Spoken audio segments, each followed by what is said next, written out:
But I would say as a parent, I would want to, in those particular situations, try to be very clear about boundaries and guidelines from a very early age. Let's figure out how we can use this to be more effective, more productive, help those kids that are struggling with writing. Being open and being willing to learn things, continuously and unlearn is a big component of, overall well-being.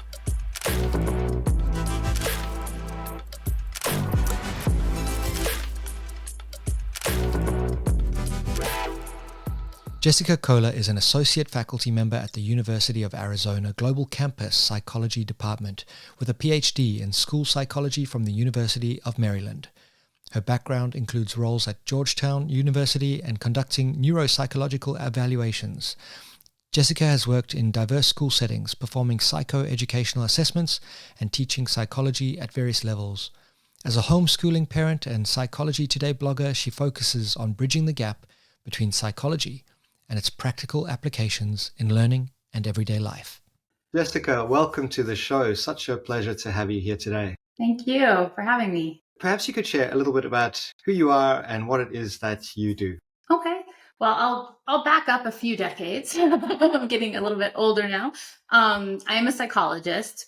I went into psychology just because fascinated by human behavior, a lot to do with my upbringing, had family and education, so sort of veered towards that specialty within psychology and became what in the United States is a school psychologist. And I was very focused on understanding how to apply evidence-based practices, like scientifically based practices, to education, whether through reading or social skills programs.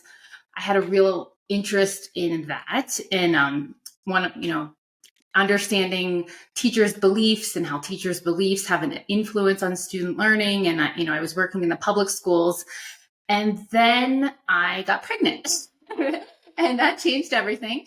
This episode is brought to you by Start With Values. If you'd like to reduce stress and increase fulfillment in your work and life, then check out startwithvalues.com. There, you'll be able to download the Values app, which helps you to discover your core values and bring them to life through micro habits.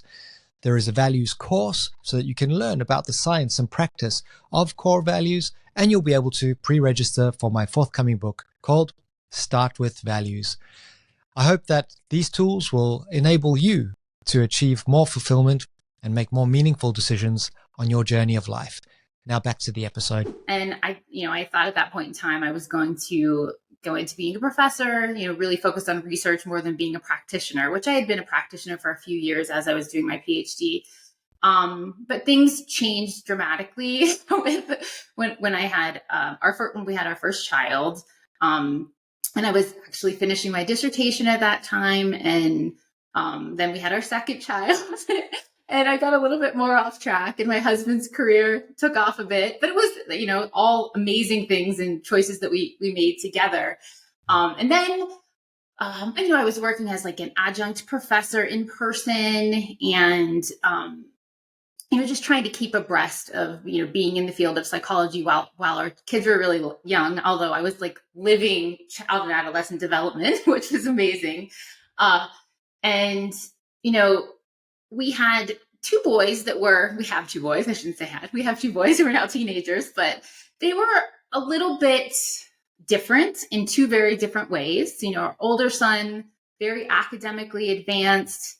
We had to do a lot to figure out a good school fit for him. In the United States, that can be a little difficult. And we finally found one, and he was thriving. And our second son came along and he was the boy who was like the wiggly one in the seats, and just a child that I had the type of child that I had worked with quite a bit as a school psychologist. And he went to about 3 months of kindergarten with me, like volunteering in the classroom, and he was academically kind of above where he needed to be, but socially, emotionally, behaviorally, he was struggling. And we said, you know what? Why don't we think about pulling him out this year and trying homeschooling? And that was just absolutely something that my husband and I had never thought about, really. We both had gone to public schools. My family was from, a family of educators. So that was really kind of a big step for us. But immediately we just saw like joy come back to our 5-year-old, and it was amazing. And then his older brother, who was thriving academically at his school at that point, we were living in California, he saw what his brother was able to do at home and sort of self-directed learning, diving into what he was really interested in. And he was like, can I maybe try that next year? And so we were like, sure. He was in sort of a fancy private school that was really hard to get into. And people were like, you're taking him out of that school? And we were like, sure, why not? We're kind of going to look at things a little bit differently. And that was sort of, those two steps were sort of like this, I kind of call it like our initial steps in what I call sort of divergent parenting, sort of not really caring what our family or other people were doing, but really focusing on what we felt was in the best interest of our family, our kids, based on, where they were. And it's been, just to kind of fast forward with the homeschooling aspect of what I do right now, it's been amazing, for both of our boys. Our older son is 17 and just graduated from college from the University of Pennsylvania, and, is going to graduate school, has an internship. And our younger son, very different, is just thriving in a way I think would have been hard for him to do in a regular school setting because of some of his social skills and, just emotional differences. So that's been an amazing thing. Now, along the way, as we've been homeschooling, I've also, I got really into writing about, myriad of topics within psychology, as I kind of consider myself a psychological generalist. I've been teaching a lot of introductory psychology classes and, a bunch of different classes now at the University of Arizona Global Campus, and, writing about just basically topics, kind of connecting the science of psychology to everyday life. And, I kind of use our own life all the time, whether it's about parenting or education or relationships. I've been with my husband for 30 years. We've been married 24. So I kind of feel a little bit like I know a lot about relationships now too. But so just kind of connecting a lot of the basic understandings from psychology, from like social psych and neuroscience and sensation and perception and, motivation, and thinking about how everything we know, this huge amount of information that we have as psychologists, can be disseminated to the general population. And that's why I really love writing for Psychology Today, because I think it actually, unlike journal articles or like my dissertation, right, that doesn't get disseminated, writing for Psychology Today, generally, people are reading it, and we write it in such a way that it kind of is supposed to connect with sort of everyday living. So I love that. Well, that's how I discovered your work, was via your Psychology Today column. And I really loved how you closed that knowing doing gap, because psychology can be a bit theoretical for most people and maybe even a bit intimidating, like you're trying to delve into the depths of my mind, where it's not really. It's ways of building self-awareness and challenging beliefs and so forth. And your column really does that. So the link is in the show notes for those who are interested. You make it practical and usable in everyday life. But you also have interests way beyond that, which we'll talk about, including ancient wisdom and some other topics. But let's go back to parenting. So there must have been some challenges in terms of homeschooling. What were some of the challenges, and how do you create those rhythms so that it's not like each day is just a free-for-all, which I think many parents worry about? Right. Can be chaos, right? And I will say, it's been an interesting journey coming up with methods that, we tried different things, and I think it's not a one size fits all approach is the biggest thing I would like people to take away from, my experiences, our experiences with homeschooling. And I say our because my husband is involved a bit, but, it really is, about figuring out what works for a particular child and the family as a unit. And, for my older son, who was really academically advanced and taking like calculus in 7th grade, well, we outsourced some of those things. In terms of online courses, I wasn't teaching him calculus, right? Yeah. But so many other things that I have great interest in, we have deep, with him, it's all about deep conversations and connections, and then talking after his classes that he would have with like more expert teachers, right? And with, it's a totally different time right now than it was, 20 years ago in terms of homeschooling and what's accessible.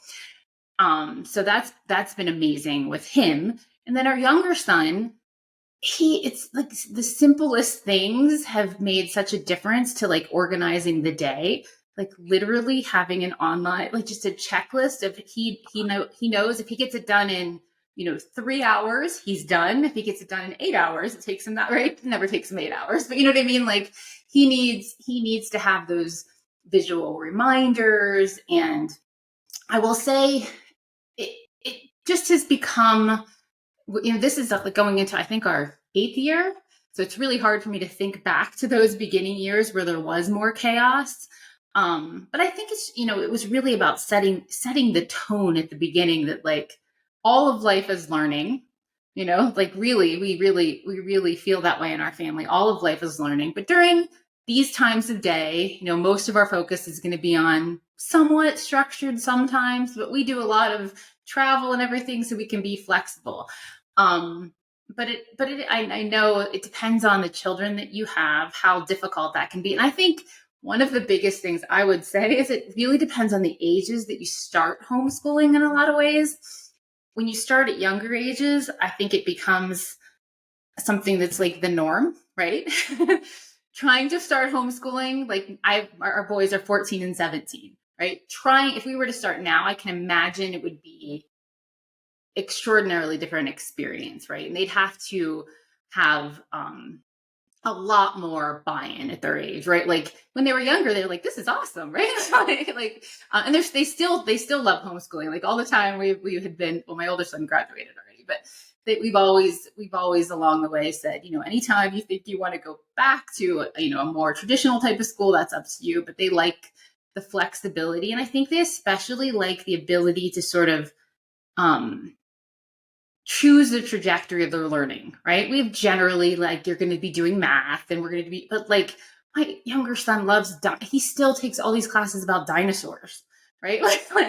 He does an online class with a teacher from Nigeria who he thinks is the coolest guy in the world, who works in a museum in Nigeria, right? And learns about dinosaurs from him every week. And it's just amazing, right? So our kids love that they've been allowed to sort of kind of go in the direction that they're really, really interested in. With our older son, he's very interested in international politics, politics in general, like that's what he wants to go into, which is rather unusual, but he's been allowed to sort of dive deeply into geography and history and been allowed to have different experiences that I think he probably wouldn't have had time for if he was in a traditional school setting. Yeah, makes sense. And from what I've heard is you can actually get through what you need to learn in 3 hours per day rather than 8. And I notice with my daughter and other kids, they spend a lot of time just moving around at school. Learning is short bursts, and in between there's a lot of watching a movie here and playing some sports there and doing something there. And of course, there's the social aspect. But the actual learning in a day of school, I don't know how many hours you could actually allocate to real learning. It's interesting. Right. That's true. And all those other things are important too. And I do want to caveat everything I'm saying with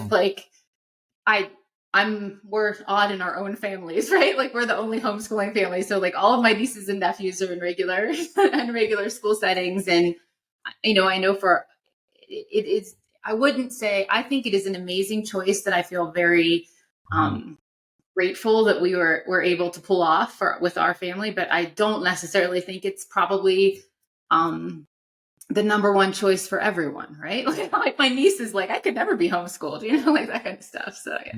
It's definitely something that I've been interested in for a long, long time. And I think I would have benefited from it personally, or maybe not. Depends, as you say, it depends on the family and which parents are there. And maybe with other parents, I would have done well, but you can't choose them. So that's one thing. No, it's very interesting. Yeah.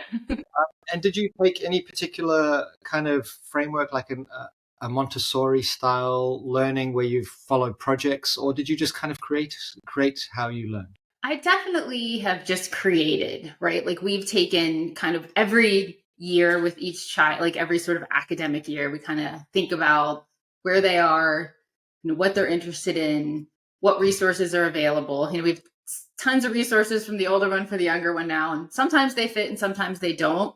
And I think constantly we're just very willing to pivot, right? Like if we start something, we try something and it's like, this isn't working out, right? Like this is not the, it's funny. My older son's super into math, loved math, every kind of like just so everything just came to him so easily with math. Younger son, math he's not interested, right? So we've had to like pivot a lot about what type. I think we finally have one of us that seems to be working out pretty well. But so it's like just a constant kind of keeping abreast of what's out there. But it's not really that makes it sound challenging. It's not. There are so many resources now, and so many of them are free, right? Mm-hmm. Like so many things there's just like, I think we live in such an amazing time where learning is so available, right? Like this is, our older son, he graduated in May from his undergrad, and he's going to graduate school in August. In this summer, he's doing like a ton of like Coursera classes, and he's paying like a little bit to get a certificate, but he's like taking history classes from Yale, and it's like $50 to get, like, it's just absolutely amazing that if you have the desire to learn, how easy it is to find resources nowadays that are, YouTube is just amazing, right? Like there are just so many things you have to be careful as a parent, but like just so many resources to help teach any kind of math concept, or AI now with, that's something I'm working on with our younger son, is like understanding how to use ChatGPT to assist with writing and those kind of things. But I'm very positive about technology. So like, I think we live in the most amazing time. And if you choose to want to, dive in and learn, it's so easy, right? That's kind of how we feel. My husband's the same way. So we're on the same page. I'm on that same page as well. I think that we do live in an incredible time with all of these resources. When I look at what you can learn using YouTube, and I reflect on my own childhood, I would have learned so much because I was naturally curious about everything. But I'd have to go to a library and find a book that was written 15 years before on a topic, and that was my reference point. Whereas now you get the latest of the latest and the best of the best. And ChatGPT, it's incredible what you can do, especially with the mobile phone app. You speak to it and you can use it for learning, coaching. So when I go on long drives, I used to listen to podcasts, and I still do, but I spend a fair bit of time being taught by ChatGPT. So I'll say, explain what was something that I asked? Oh, explain how cells create energy. And for 3 hours, we just went through from telomeres through to ATP, through to like really detailed stuff. And then I asked it to test my knowledge, and we're just conversing. It is incredible. Amazing. That's wonderful. I do a lot of podcasts. Right before this, I was listening to a podcast about chaos theory. I think it was Chris Williamson or something. But but like our family, like we just try to constantly be we're not strict or structured, but like at dinner time we'll watch like Crash Course European History, or like just kind of constantly bringing in learning opportunities and talking about big issues all the time. And we're really big on like all different points of view, right? Like we don't want, some people, I don't know about it where you are, but in the United States, there used to be a thought about homeschooling, that people were homeschooling to try to teach like one worldview. That's exactly what we don't want to do. We want our kids to be exposed to like, and be challenging us and challenging what they're learning about all the time. And so I think it's actually amazing for that, because in school, oftentimes you do get presented with somewhat of a biased view, often from the teacher or the particular curriculum and stuff like that. And so like, that's one of the things I love about homeschooling, that it's like, we can constantly be challenging our kids. Like, well, do you think what would the alternative viewpoint there be? Well, is there an evidence for that kind of thing? So I love that. cultivating curiosity. In my conversations with many, many people from many different walks of life and educational backgrounds, it seems that curiosity is that factor or skill that really supports mental fitness and well-being. It's staying curious about what's out there and being willing to learn is so important. So it's amazing that you're cultivating that. But I wanted to ask, what is positive parenting? Because I know that this is a passion of yours, and a lot of people wouldn't be familiar with that term. Well, I think, I won't say that I'm always the most positive, but it's a general, you can go ask my 17-year-old how I am about that. But I think it's a framework of thinking about, kind of pulling from all different areas of psychology and attachment theory and, just what we know about child and adolescent development and parenting styles, and really focusing on that sort of authoritative type of parenting where you have structure and you have expectations, but you have a democratic back and forth approach, and allowing a lot, like going back to the autonomy, right? Like letting the kids feel like while there are rules and they are the children, right? They have a lot of autonomy to guide their own lives, right? Because I think we sometimes forget that our kids are actual human beings, and when they feel like they don't have any control over anything, it's really problematic. And I think that has happened, again, a lot in the United States, where so many kids are just so structured on everything. They don't really have much choice about courses they're taking, or, parents are like, you're doing this sport, you're doing this activity, you're doing this, and every part of their day is super structured. So we have quite a lot of like you were saying, doesn't take quite as much time to get the education school part done in homeschooling. So there's a lot of time for them to, kind of be chilling out and doing fun things that they want to do, and just going out and biking. And, we live out in the woods in Utah, going outside, that kind of stuff, and traveling a lot. We've kind of set up our life. So my husband, I teach at a university remotely, and my husband works for a tech company remotely. And we travel between two houses and travel all over. And so like our approach is just like flexibility is really, really important.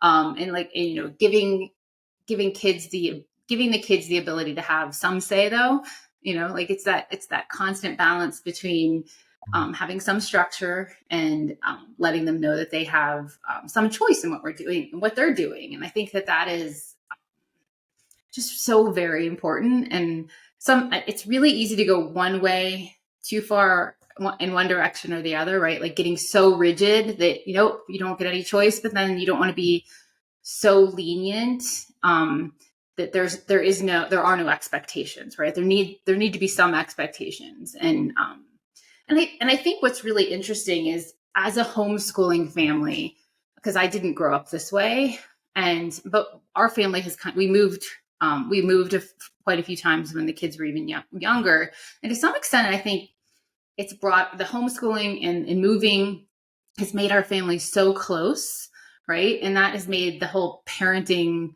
the positive parenting easier, right? Because just it's kind of we're home a lot, just like together a lot.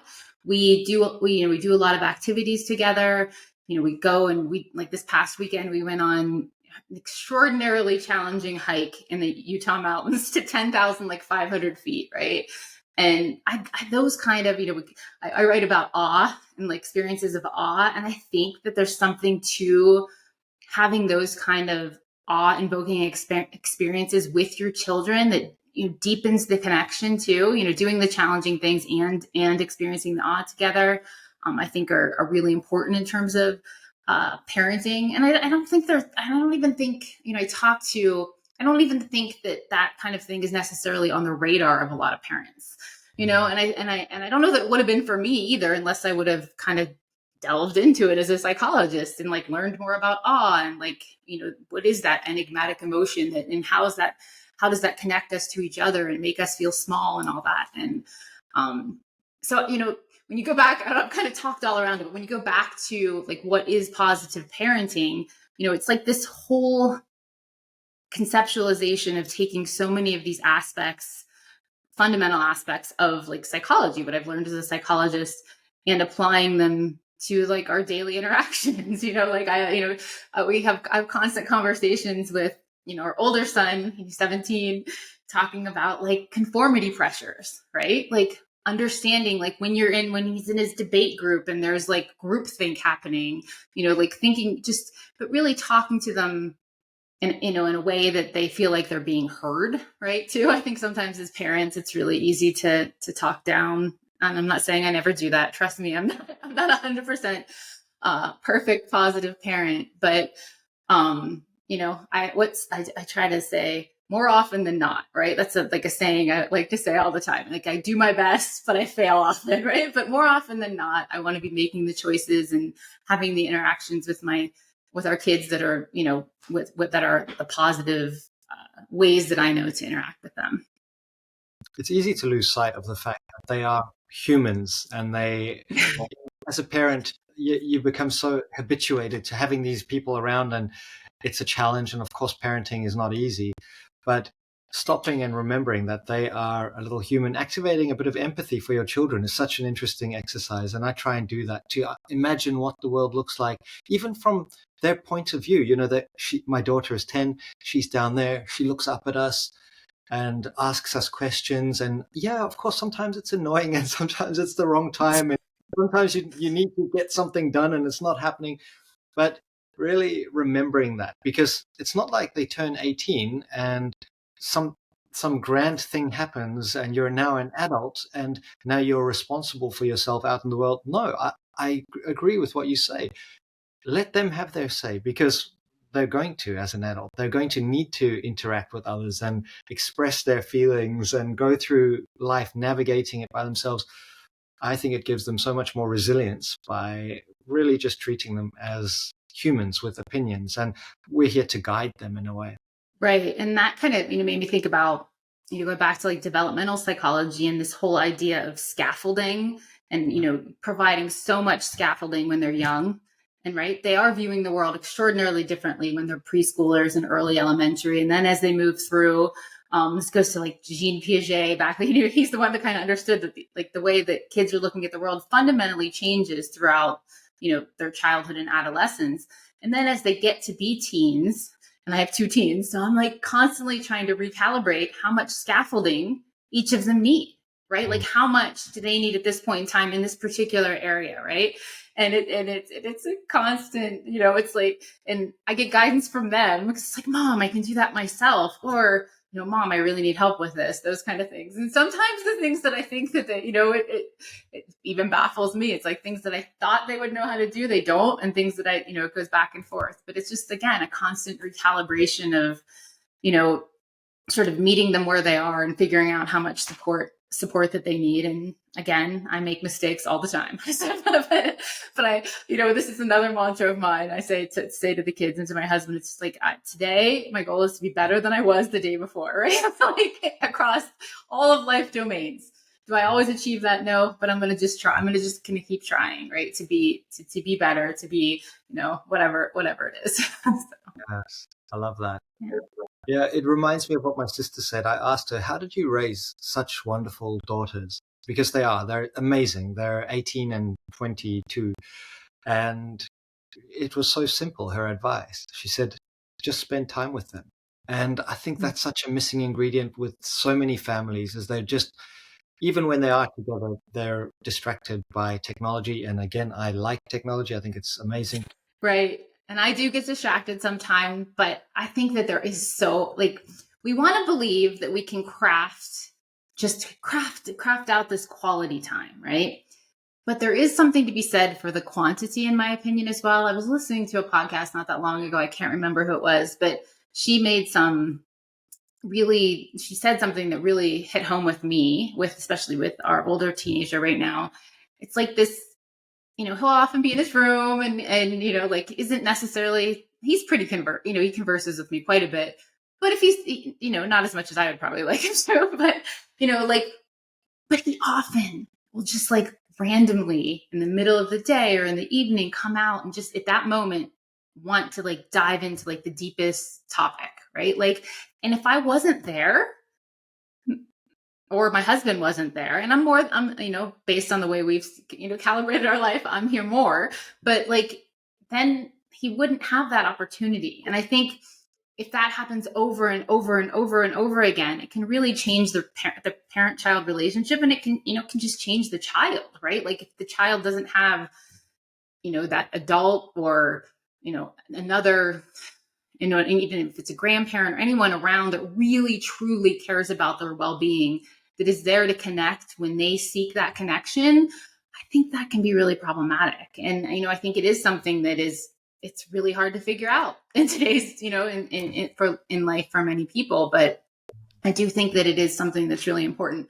We talk a lot about like attachment and how important that is for like infants, but that attachment relationship is still developing as they're going through their teenager years and early adulthood for sure.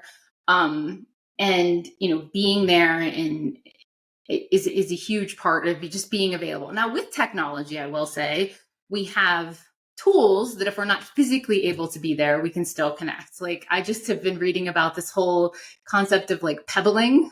Have you heard about that?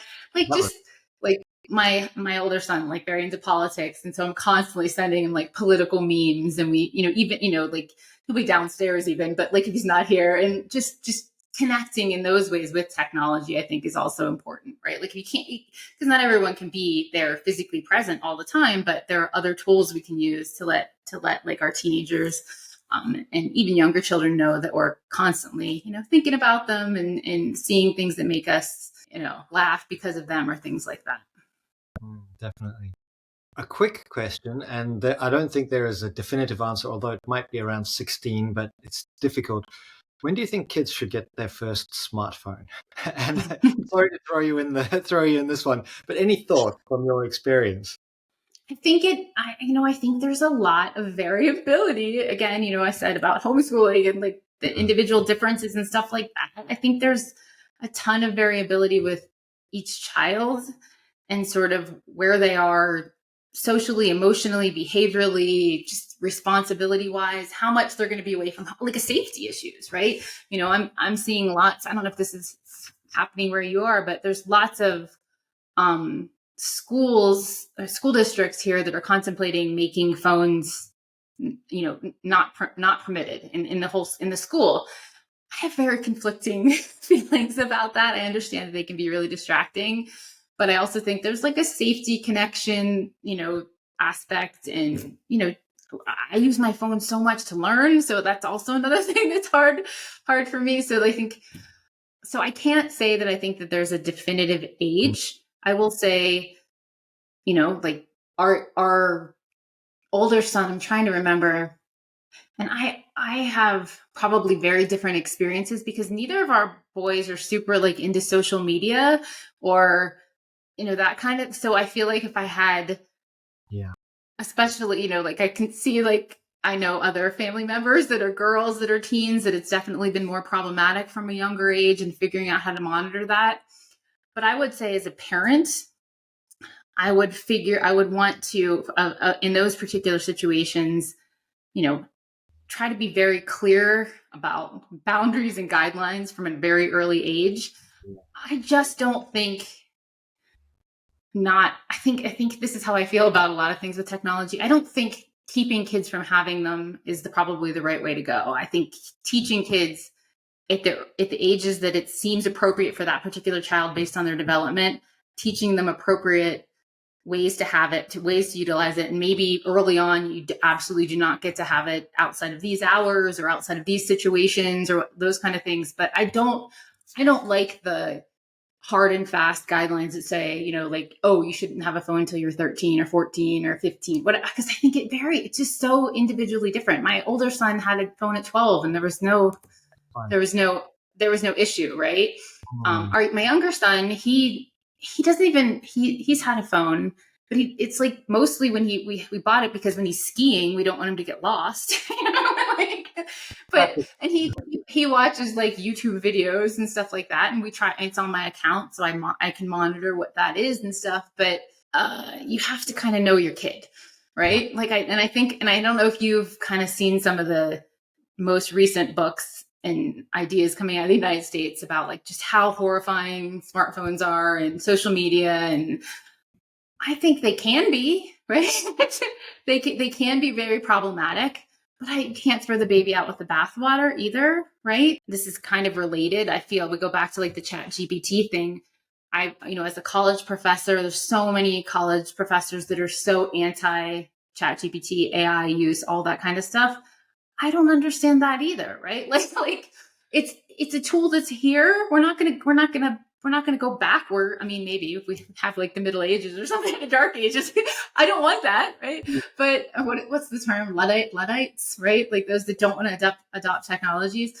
But like we can't put the genie back in the bottle. Let's figure out how we can use this to be more effective, more productive, help those people, help those kids that are struggling with writing.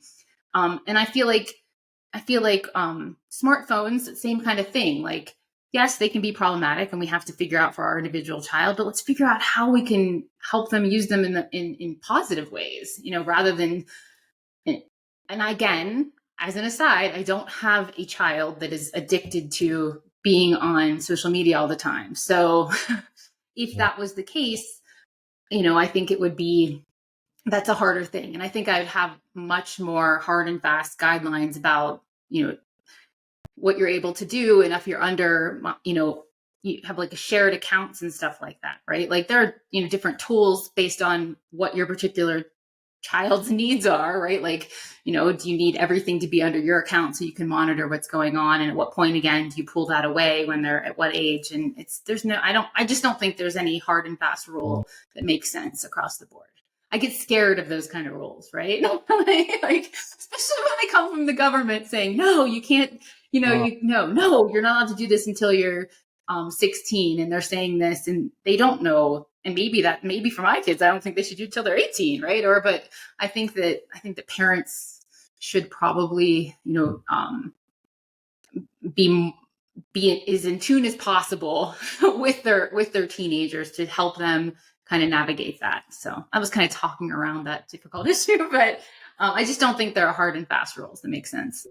I agree. I also find any hard and fast rules a bit worrying, especially when they're set by a government or someone like that. I like the idea of scaffolding, and you could apply that to smartphone use as well. In the beginning, it's a little bit more deliberate, and there are some kind of rhythms, recommended usage kind of times and tools, and then gradually you remove that scaffolding when they're ready.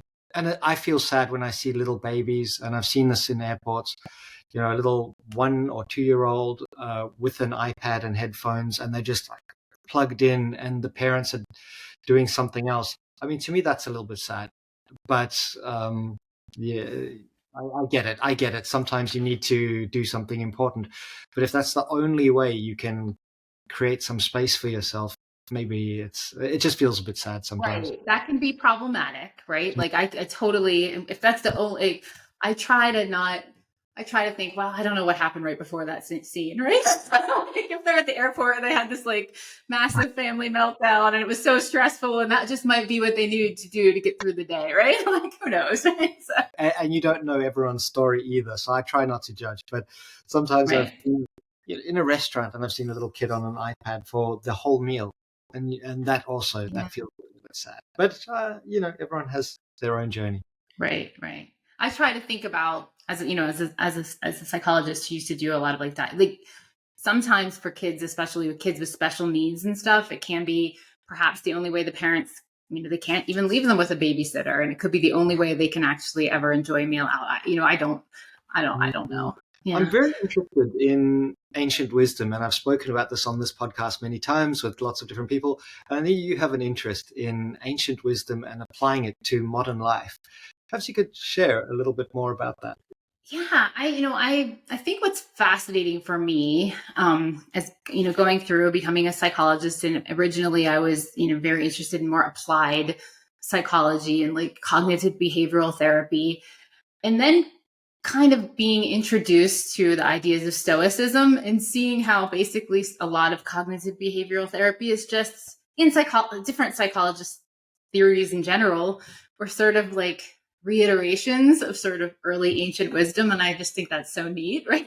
Because we've been encountering these same issues and people have been coming up with some really great nuggets of wisdom for thousands of years. And, just I think from Stoic philosophy constantly, what I'm telling myself and telling family members, I just had this conversation with a family member about like, really, what are the things that we can focus on, or focusing on the things that we can control in our life, right? And I think when you start breaking things down, thinking about like what the Stoics thought about those kind of things, it can change your whole view of the world, right? Like, it is absolutely horrible kind of different things that we see and we're inundated with constantly now via social media, just constant news feeds, the CNN alerts or BBC alerts and those kind of things. And really, stepping back and saying, these are horrible things, but are these things in my, the sphere of life that I should focus so much attention and emotional energy on? Probably not, right? I can feel sad. This is horrible that the situation is happening on the other side of the world. Maybe there is a way I can help, but in my own influence, my own part of my life, what is it that I can do? What is it that I can focus on, to help, individuals in my family or individuals in my community or, something like that, or even myself, right? Like for self-improvement. And I think when you because we live in such a time where I don't think our brains are at all accustomed to what we're living with right now. And I think that actually contributes a lot to, I don't know if you've heard of Jonathan Haidt. He wrote The Anxious Generation and stuff. And I've been contemplating a lot, like, why is it? I've heard so many teenagers dealing with anxiety. And I think so much of the anxiety, I know there's part of it that's smartphones and social media, but I just think being inundated constantly with information and from the time they've been old enough to even understand anything that's going on is causing so much anxiety, right? And, I've had this conversation especially with our older son, like, he's like, we had a conversation about why is it that kids in the United States, he got his driver's license at 16, which is like the age you can get it generally here, but lots and lots of kids are not now, right? And I was talking to him, I'm like, why do you think that is? And he's like, I think they know how dangerous driving is. He's like, I think many kids now are aware of, he's like, you can just Google or, like look at the statistics. Even my 14-year-old is constantly like, Mom, it's a lot safer for me to fly than to drive. Right. Like I just think there's so much, going back to the Stoic philosophy, there's just so much out there. And figuring out a way how we can kind of rein our brains back in and kind of, again, just focus on what is it that in our lives that we can have any effect on. Because if we ruminate, and and this is something I've done in the past. I'm 47 and I didn't come to this understanding of the world probably till, more towards my late 30s probably, and kind of really learning a little bit about Stoic philosophy. I think Ryan Holiday's book, The Obstacle is the Way, was one of the first ones I read, kind of made me interested in that. And it's just, that, and going back to the cognitive behavioral connection, the whole idea, I think it was it Marcus Aurelius, it's like the idea that change your thoughts, like how much your thoughts you can alter and then change your view of the world. So simple, right?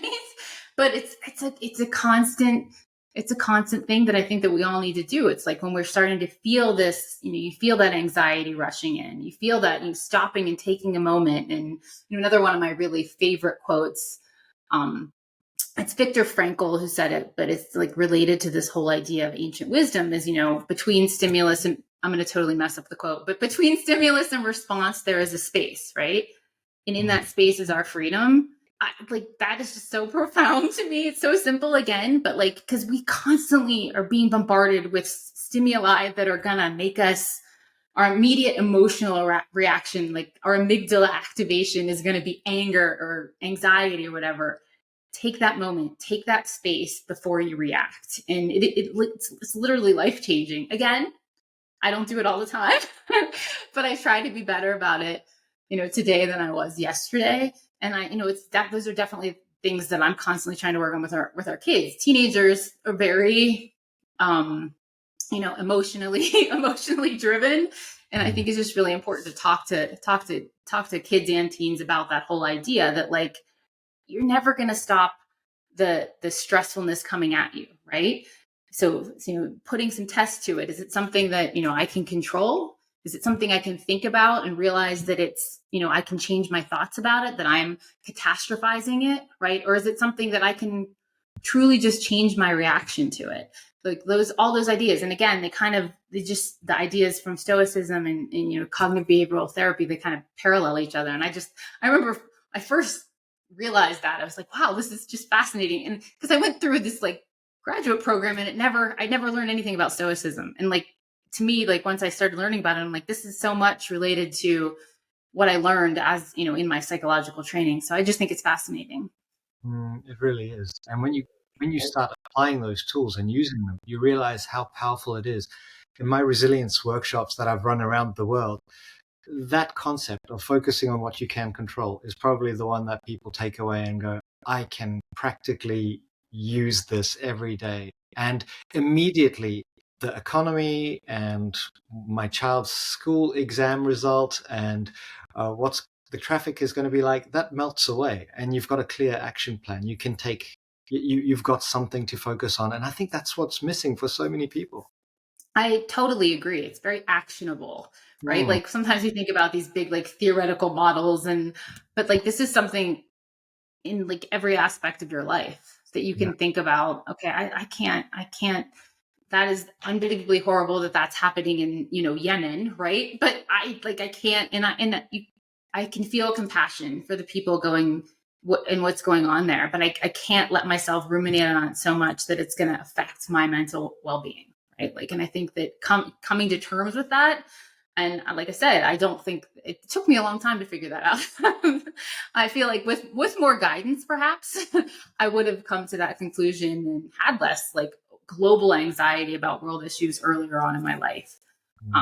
So again, I just love the idea of the stimulus response and how you respond. And I think, was it like something like Nelson Mandela said one time, like how do people go through like the kind of things that Nelson Mandela went through? And Viktor Frankl was, a Nazi, in a Nazi concentration camp. And, he realized that he did have, you feel like you have absolutely no control over anything, but you do have the ability to control how you respond to a situation. And if you can really internalize that, it feels kind of powerful, right? Like, and like on a much sillier level, I try to tell this to my younger son when my older son bothers him, right?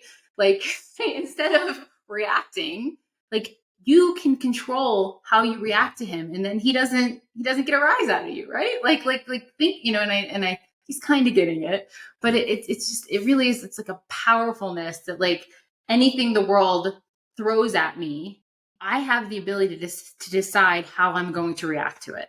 Like that feels powerful, right? That's our cognitive flexibility. It's like a door is opened and it's up to you to decide, well, do I jump in or do I stop a little while and see what my options are? Because there might be other doors available. Right. Always have to act or react in the same way each time. And that's how you change your life. It's moment to moment, really. If you find yourself doing something over and over again, just create that space. As you said, it's one of my favorite quotes to Viktor Frankl. There is freedom in that space. So use it, find it. Yeah. Yeah. Well, it's like there's little nuggets of wisdom that, come from like studying human behavior over, I just feel like so many of them figuring out how, and this goes back to me writing for Psychology Today, like figuring out how, and this is why I'm sure one of the reasons you do like this podcast, like figuring out how to connect those small actionable nuggets of wisdom to larger audiences, because I really do feel like they can have an effect and help people in their regular life. Right. And so I love that. Exactly. And I think most people do, even if they don't realize it. I've had friends who rolled their eyes when, I always have to, when I'm with my family, for example, they all live in South Africa. where I grew up. So Nelson Mandela is very close to my heart, because without him, I might not be here. There might have been a civil war or something like that. But I always have to say to my family, "Oh, did you know there is a tool? Or did you know there was some research?" But I say, "Would you like to find out?" Before I just, unleash it. And people do tend to take little nuggets away. And you're exactly right. That's the purpose of this podcast, is to share things in an accessible way and for me to learn them at the same time. Which brings me nice and neatly to, what are some tips and tools, because my community loves these, for eudaimonia, or what we commonly call flourishing? So this is like a newly fascinating area for me for the past few years, like getting more into positive psychology has sort of exploded. Like back in my day, we weren't talking too much, unfortunately, about positive psychology back in, when did I go to grad school, in the early 2000s? And, seeing the changes in that have been just wonderful, right? A focus not just on the, and if for people that haven't really had any interest in psychology, so much of psychology for so long was focused on, sort of the negative, right? The diagnosis and the, like everything that's wrong inside of a person, instead of figuring out, like, focusing on well-being. So I think this shift to focusing on well-being is amazing. Some of the, and I think there are like some different theoretical models that are really, really interesting in this space right now. And one that I'm constantly talking to, I've written a bit about, talking to my own family and friends about, is like this whole idea. I don't know if you've heard of Martin Seligman and some of his work at the University of Pennsylvania. And he's come up with this model he calls PERMA, right? And I think it's a great way to sort of conceptualize this whole, like, our overall well-being. I don't think it hits everything, but like these different aspects, I constantly think we want to be keeping in balance. And I think so often when people seem to be suffering in the area of their well-being, they are focusing too much on one area and maybe not enough in another area. They're like leaning into one and then leaning out of another. So like in PERMA, you've got like positive emotion, right? Positive emotion is a good thing. We want joy, right? We want to do things that bring us joy in life, but we can focus too much on that, right? Like we can lean a bit too far in those individual pursuits that just bring us joy in the current moment. I think we all know people like that, right? Then there's engagement, sort of that flow state. Love that, right? Like figuring out how to get into that flow state and just being so engaged and absorbed in something you're fascinated about. That's an important aspect of well-being, right? Like feeling like you never are engaged or really interested in anything is problematic, right? So figuring out how to feel engaged. And I think one thing that, from the parenting perspective, I think as a homeschooling parent that I've noticed is you have to, this goes back to that whole autonomy and choice. You have to understand what your kids are going to become engaged in might not be what you want them to be engaged in, right? Like it might be, watching YouTube videos about dinosaurs or like clips, but but you never know where that could take them. That's what I like to think about, right? Like you never know. I like to think that we should allow our kids to become, obviously there are limits to this, but like to become really engaged in whatever topic it is, and guide them along the way. So then we've got the R is the relationships. Lots of research out there. Another psychologist, Robert Waldiger, wrote a wonderful book called The Good Life, I think it was, where they follow, I think that's the book where they follow like it's a long-term study at Harvard, right? And what they've learned is that relationships matter, right? Like later in life, when they're looking at what is really increased well-being, and I'm not talking about having a million friends, right? Like it's like they say it's like having at least one person. Like there's many people in this world, in the United States, that maybe have just been the United States, but I think it's the world, that don't have one person in the middle of the night that they could call in an emergency that they feel comfortable with. And like not having that at least one close relationship can have a very, big effect on your well-being. So relationships are really, really important. Meaning, right? In this day and age, that can be really a challenging one for many people, who've traditionally found that through sort of more religious or spiritual pursuits, but figuring out how to cultivate meaning in your life. And then the last one is one I think sometimes people tend to, in my sphere of the world, sometimes lean into too much is accomplishment, right? Right. You have to have, and it can be bigger. You can think about accomplishment as like massive things, but like setting small goals and big, long-term goals, but having something you're going to feel successful at, and those 5 components, I think really do cover a lot of what contributes to our overall well-being. And like I said, I think at different points we can all think about, have I been too much focused on the accomplishment and leaning out of my relationships kind of thing, or, I'm too much focused on my relationships and I haven't really been feeling that flow state, or, I haven't been having really having, experiences in the moment where I'm feeling the positive emotions, the joy. So I think that's a great, Seligman's PERMA model is a great way to sort of conceptualize well-being, those sort of aspects.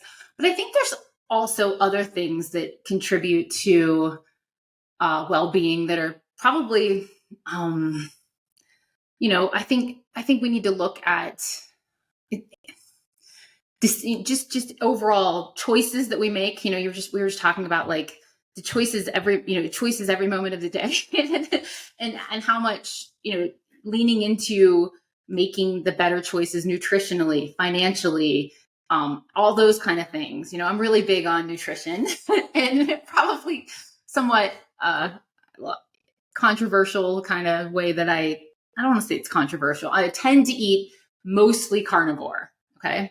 And I have found that has made it, I eat mostly carnivore, but I still eat quite a few vegetables. But I gave up sugar probably almost 10 years ago now. I eat very few processed carbohydrates, and I don't drink alcohol and stuff like that. But and I will say that has had, and that came from years of reading nutrition books, starting with like Gary Taubes and, moving along, and now reading, I don't know if you are familiar with the area of like nutritional psychiatry. Georgia Ede and Chris Palmer are 2 names that are fascinating stuff. And they're showing that how much, our diet is really, really connected to our mental health, and not even just like mental health, like our day-to-day mood. Like our diet for a lot of people is very connected to like development of depression. They're showing changes in schizophrenia symptoms and stuff like that by putting people on like ketogenic diets.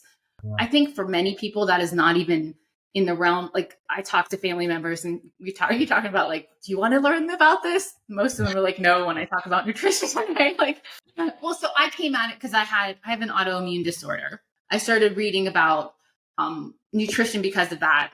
First gave up like gluten. I have psoriasis, although I haven't had it since I changed my diet. And after, I just started reading, I'm one of those people that I deep dive, right? Like I get really into reading like everything about it.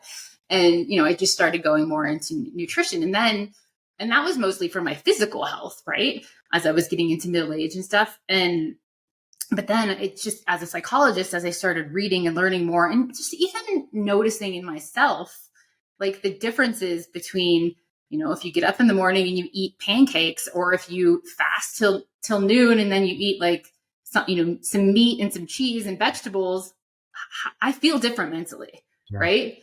And I think most people do. Some people it's more significant than others, and some people don't. I do think there's lots of, again, individual differences for people. Some people, they don't really seem to have as much of a connection with, how they're eating and gaining weight and how they're feeling as much as others. Although I will say, as you get older, it seems to happen more and more, right?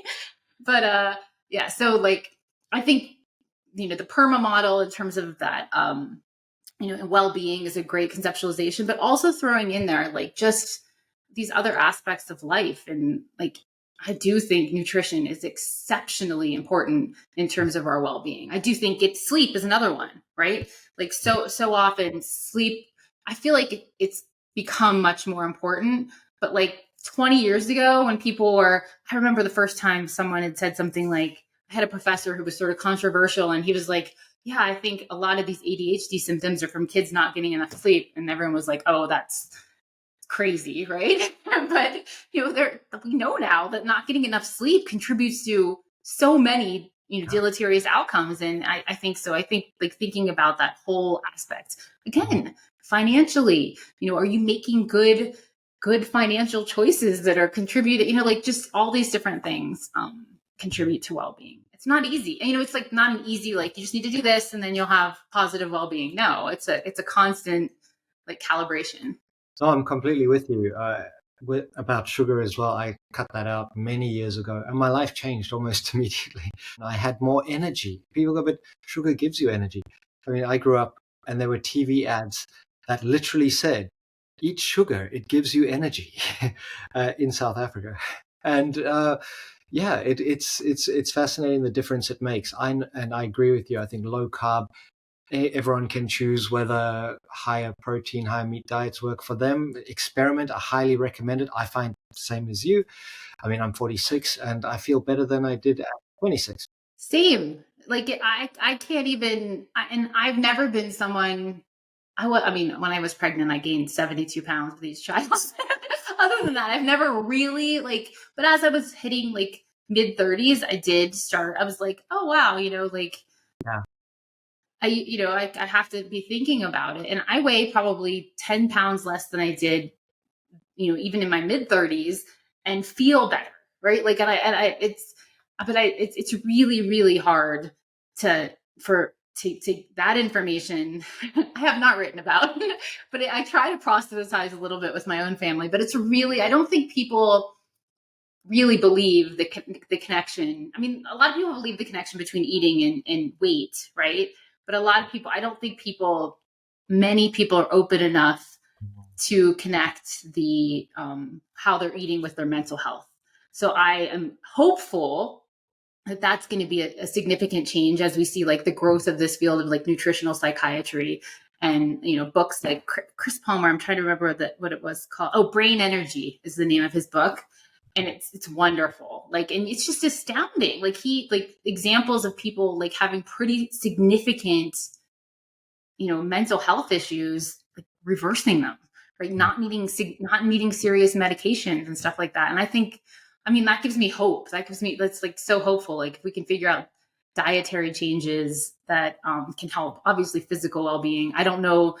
You said you're in New Zealand. If like the obesity epidemic is as significant there as it is in the United States, it is. Yeah. We are number one now for kids. Oh wow! Yeah, yeah. And it's hard. As a parent, we haven't eliminated sugar from our kids, right? Especially as they're teenagers and stuff. But we've tried to model, healthy habits, and kind of encourage them to maybe not have at the most like one sweet thing, but a day or something like that. But it's so hard because in the United States, you look at the ingredients on just about any food, and there's some type of like sugar, although they try to hide that it's sugar, right? If there's one thing that I'm proud of with my daughter, I mean, there's many things, but she said to me the other day something along the lines of, "Oh, let me just check. Oh no, Daddy, that's got maltodextrin in it. That's not good." And I was like, "Wow, that is so cool." Yeah. But even that kind of thing, like raising the like awareness of that you should be looking at the labels of your food. Like I love my dad, but he doesn't like, I have to constantly remind him like, because he's like, is this healthy or is this healthy? And I'm like, if it has all these ingredients and you can't pronounce them and they're not in your kitchen, likely it's not healthy, right? But like his generation, like there's no connection. Like he's a baby boomer, and it's really hard to help him understand some of this, the nutritional stuff, even in terms of what things will likely contribute to weight gain, right? Like, cause it was in the United States, we had like the food pyramid that I grew up with. It's like eat like 8 billion grains a day. Like that was like something like 12 servings or something. Right. And, so like unlearning that like eating fat doesn't make you fat, right? Like those kind of things. And our brains, I can tell you, I don't know the actual underlying biological mechanisms of why it is, but I feel good when I eat steak, like mentally, right? Like my husband kind of eats like me too.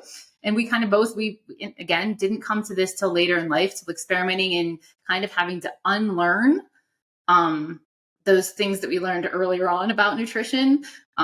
Just that whole idea of unlearning and relearning as information changes, I think is just like one of those meta ideas that, contributes to long-term well-being as well, right? Because I think if you have to be open and go into like the personality variables and stuff, but having a more open personality to learn new things is generally a positive attribute as you move through life, I think. So Unlearning, I love that idea. There's so many people jump on a bandwagon of some sort and they are almost afraid to jump off and change.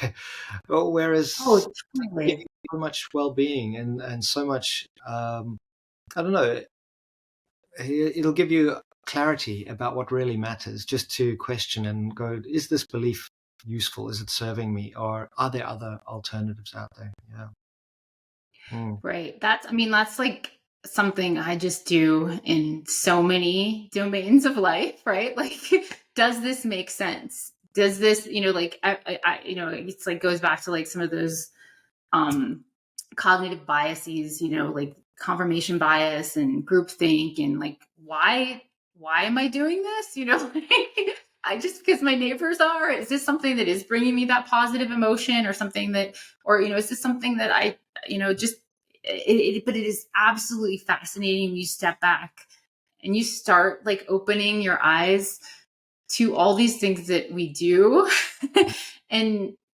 unquestioningly. And it can be kind of scary. Like I said before, like we kind of think about this divergent parenting, divergent, like being willing. I think once you start taking a few steps off the path of kind of what everyone else is doing, it becomes easier to diverge, right? But it's scary at first because it's like, well, you're going to really be held accountable if you screw up your kids, right? You're going to really be held accountable, if you take this different path than everyone else. And, it's definitely, you have to have like, it's almost like a courageousness, in my opinion, to just kind of go off, and diverge from the herd a little bit. It's hard. Conformity is a powerful force, right? Mm-hmm. And it's extraordinarily, I think going back to like teenagers, like it's extraordinarily, like constantly. And I was teaching an introductory psychology class to like high school level students. And I think that is an amazing age to start teaching like these social psychology concepts and like helping them understand like the pressures of conformity and groupthink and confirmation bias. And why does it feel so good to listen to news that we already agree with, right? Like, right, this is a problem we have a lot in the United States, right? I'm only going to listen to this news because I already agree with it, right? I can't, if I change the channel to that other channel, they're saying things I don't agree with, so I don't want to listen to it. I'm like, no. You should be listening to trying to figure out why you might be wrong, right? One thing that we haven't touched on, and I'm sure it's important to you and your family, is time in nature. We live in the mountains of northern Utah most of the year. We also spend time in Arizona. Like this path, we go on tons of hikes. We have, I don't know if you know what an Airstream camper is, like the metal, they look like metal. No, oh, hold on. I think I have seen those. Yes. They're like kind of retro looking. Yeah. So we love to go to like national parks. And again, it goes back to that. I think that there's something, I like to constantly say we need to do some hard things, right? Like life is pretty easy for us. Like this past weekend, we did a pretty hard hike where we gained like 2,000 feet of elevation in 2 miles, which was hard for mom. It was a little hard, right? And, pushing yourself to do things together as a family, but also like just experiencing that awe, right? Like that wonder and that, just absolutely feeling small. And I'm also big on I love it. I think it's important to get some sun, right? Like sunshine, I think is another one of those things that I think for a long time we were, along with the dietary recommendations when we were like, everyone was supposed to cover up everything. I think that it's important for vitamin D levels and mental health and everything. So, being outside is definitely, really important for us. And again, I think there's something about experiencing nature as a family that really brings you closer together. And I think back to my own I had a little bit of a tumultuous childhood, but some of my favorite memories were those times that we were out in nature. And so that's really an important aspect of sort of who we are as a family. Like this coming weekend, we're going to the Sawtooth Mountains in Idaho, which is north of here where we live in Utah. And, planning on some pretty challenging hikes and some kayaking and all that kind of stuff. So I think, it's a big part of who we are as a family. Yeah. And I think it dramatically improves your overall well-being. If exercise is not for you, and exercise means going to a gym, just go for a walk in a green space. And the research shows it's so good for your overall well-being. Jess, thank you so much for your time today. Any final thoughts for those who stuck with us all the way to the end? Well, I think I was thinking about some of those like meta issues. And I think, I kind of touched on them a little bit in terms of, just that ability to, the concept of you mentioned at the beginning, that curiosity and lifelong learning. I think that, being open and being willing to learn things, continuously and unlearn is a big component of, overall well-being. Being willing to challenge your own beliefs about things, right? I've had different examples in life where I've definitely pivoted significantly with and nutrition is one of them, right? But there are other aspects of my life where that has happened as well. And it's being willing to let go of, you were talking about like jumping on the bandwagon. And I think we didn't really touch on like tribalism and those kind of things, but I think sometimes we align ourselves with a particular team, and whether it's political or, I'm a carnivore or I'm a vegan or I'm a this, and, it becomes so much part of our identity that then we don't let new information in. And I think that's really problematic. And I think I see it all around me, and I try to really not be that way. And I think that I try to encourage our kids to let in information from disparate sources and, ideas. And I do think just at a micro level for an individual well-being, it's important. But I also think at a macro level, like if we can become more able to listen to divergent viewpoints, opposing thoughts, those kind of things, sounds kind of trite, but it can be a better world, right? Like if we don't just shut people down or turn the channel because we don't want to listen to them, right? Like that would just be more open to, and you don't have to agree, right? But just getting that information in and then formulating your thoughts about why you don't agree, right? Like not just saying, I don't agree because I'm this, right? But like, these are the reasons. This is the, using empirical evidence, I can say why, I don't see things in the same way as that person. And I think when you start like navigating the world like that, like I said, it's good at both the individual and like the macro level. How can people follow your work, and where would you like them to go if they'd like to connect with you? Checking out my blog, Beyond School Walls at Psychology Today, where I write a lot. I'm on X, formerly Twitter. I go in and out of posting more so there, but that's probably where the easiest place, or on LinkedIn, Twitter or X and LinkedIn. And I do have a website as well that it's probably the easiest way to follow my blog because my blog's connected to it, and it's just kohleracademy.com. But in terms of social media, Twitter and LinkedIn would probably be the best ways to connect. Thank you so much for your time. It's been a very interesting conversation. We've gone all over, and I think that coming back to some of those key tools, it's so useful. So I hope that everyone out there has enjoyed it. Please do connect with Jess. Visit the links. You'll find them in the show notes. And we'll see you in the next episode. Jess, thank you so much. Thank you so much. Take care.